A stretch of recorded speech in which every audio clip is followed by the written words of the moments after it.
En Chile existen casos policiales que no solo se investigan en tribunales, casos que terminan instalándose en la memoria colectiva porque dejan una sensación incómoda.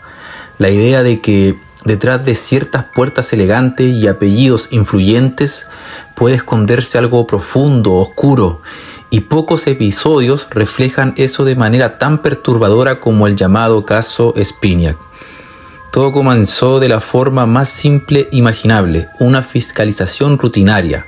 Diciembre del 2002, Rotonda Lo Curro, en el sector oriente de Santiago. Carabineros detiene un vehículo y encuentra dinero en efectivo y cocaína de alta pureza. Hasta ese momento parecía un procedimiento policial más, uno de tantos relacionados con drogas y porte ilegal.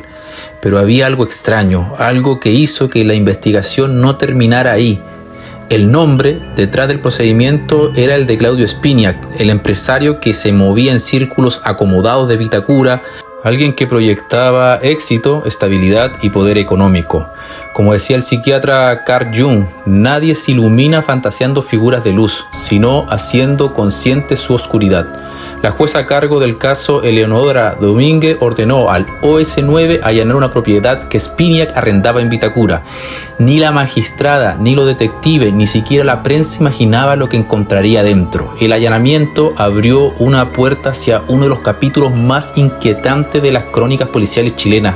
En el lugar se allanaron videos pornográficos, material comprometedor y elementos que rápidamente llevaron a sospechar algo mucho más grave que narcotráfico. Las investigaciones comenzaron a apuntar hacia una presunta red de explotación sexual y abuso, donde el nombre de Spinac aparecía conectado con fiestas clandestinas, consumo de drogas y posibles vínculos con figuras influyentes. Los monstruos existen, pero son demasiado pocos para realmente ser peligrosos. Más peligrosos son los hombres comunes que los protegen. Con el paso de las semanas, el país entero comenzó a entrar en una espiral de acusaciones, filtraciones y teorías. Periodistas publicaban portadas explosivas, programas de televisión dedicaban horas al tema, políticos aparecían mencionados en declaraciones, testimonios contradictorios surgían constantemente. Algunos denunciaban presiones, otros hablaban de operaciones políticas y mientras la investigación avanzaba también comenzaba un espectáculo mediático que transformó el caso en un verdadero thriller nacional. Chile observaba dividido entre el horror y la incredulidad. El escritor George Orwell escribió alguna vez: en tiempos de engaño universal, decir la verdad se convierte en un acto revolucionario. Y eso parecía definir perfectamente lo que ocurría. Cada nuevo testimonio generaba más preguntas que respuestas. Hubo jueces cuestionados, declaraciones que luego fueron retractadas, investigaciones paralelas y una presión mediática pocas veces vista en el país. La opinión pública ya no sabía qué era verdad y qué era manipulación. Pero quizás lo más perturbador del caso era otra cosa, la sensación de que detrás de las fachadas perfectas, mansiones, dinero, influencia, reuniones exclusivas, podía existir una realidad completamente distinta, una realidad donde algunos creen que el poder les permite vivir sin límites ni consecuencia. La investigación del caso ya no era solo una noticia policial. Para ese momento, Chile entero observaba el caso como si estuviera frente a un abismo. Cada nuevo antecedente parecía confirmar la idea de que detrás de las élites, la política y ciertos círculos de poder existía una red oscura imposible de dimensionar completamente. Y entonces aparecieron los videos. Los reportajes de prensa comenzaron a revelar que el material incautado en las propiedades vinculado a Claudio Spinac no mostraban únicamente a un hombre actuando en solitario. Según distintas versiones periodísticas, las grabaciones sugerían la presencia de otras personas, lo que desató una verdadera obsesión mediática y social. Ahora comenzaba a instalarse una sospecha mucho más profunda, la posibilidad de que personas influyentes, incluso figuras políticas, pudieran estar involucrados. Los investigadores comenzaron a centrar su atención en sectores vulnerables de Santiago, lugares donde menores de edad eran captados para redes de explotación sexual. Y mientras la investigación avanzaba, el país parecía entrar en una especie de paranoia colectiva. Y el silencio comenzaba a romperse. La tensión explotó definitivamente cuando la diputada de la época lanzó una declaración que estremeció al país. Políticos involucrados en en esas orgías. Antecedente de que en el círculo íntimo de la red de Spinac habían políticos, 2 de la Alianza y 1 de la DC. ¿Son parlamentarios? Sí. Desde ese instante el caso dejó de ser únicamente una investigación criminal y pasó a transformarse en una crisis política, mediática y judicial. Los canales de televisión abrían sus noticieros con el tema, las revistas publicaban portadas semanales, los rumores crecían más rápido que las pruebas y las opiniones públicas comenzaban a exigir nombres. En medio de ese caos apareció una figura que cambiaría completamente el rumbo del caso, Gemita Bueno. La joven fue presentada como el testigo clave, sus declaraciones eran impactantes, describía supuestas fiestas organizadas por Spinac, hablaba de menores involucrados y afirmaba haber visto a figuras políticas participando en esos encuentros. Incluso llegó a describir físicamente a un parlamentario que supuestamente asistía a esas reuniones. Más adelante, en declaraciones judiciales, terminó identificándolo directamente. El país quedó paralizado, pero mientras algunos la consideraban una víctima que estaba revelando una verdad aterradora, otros comenzaron a cuestionar seriamente la credibilidad de sus testimonios. La psiquiatra a cargo la calificó como mitómana, poniendo en duda la verdad de sus relatos. Aún así, la joven contaba con respaldos importantes. Entre quienes la apoyaban estaba el sacerdote José Luis Artiauguitia, conocido públicamente como el cura Jolo. Hay que tener en cuenta que en ese tiempo el sacerdote tenía un peso en la opinión mediática y social de Chile. También existían informes psicológicos y apoyos institucionales provenientes del Sename, lo que aumentaba aún más la confusión pública. Y entonces ocurrió algo que cambió nuevamente toda la historia. Mentira, todo. ¿Qué mentira? Todo mentira. ¿Es mentira que fuiste abusada sexualmente por Jovino Novoa? Sí, por nadie. Era un caso que detonó en todos el entusiasmo por la maldad que había en determinado mundo. De asesinarlo desde un punto de vista público, porque a nosotros nos querían hacer desaparecer como alternativa. A todos nos demolió, porque nosotros conocíamos a Jovino y nadie imaginaba que eso podía ser posible. La noticia provocó un terremoto nacional, porque si los testimonios eran falsos, ¿qué parte del caso era real? ¿Quién manipuló a quién? ¿Existían redes de poder ocultas o el país entero había sido arrastrado por una mezcla de miedo, presión mediática y operaciones políticas?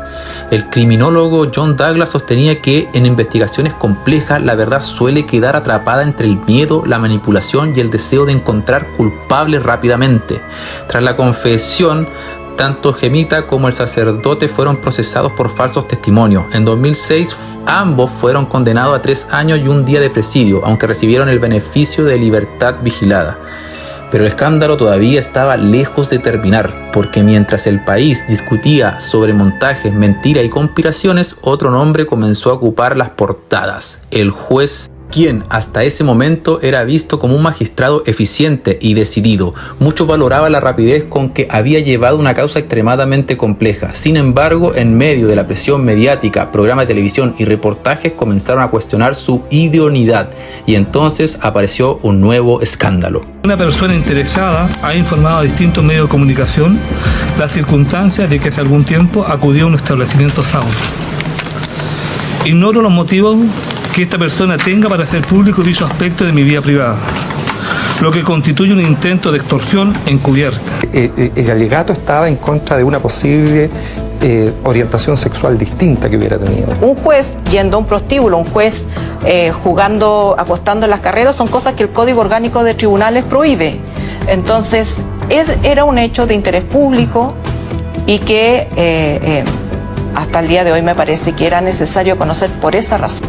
La filmación de una conversación privada y que luego es exhibida en un canal de televisión, el artículo 161A del Código Penal, el uso de una cámara oculta finalmente.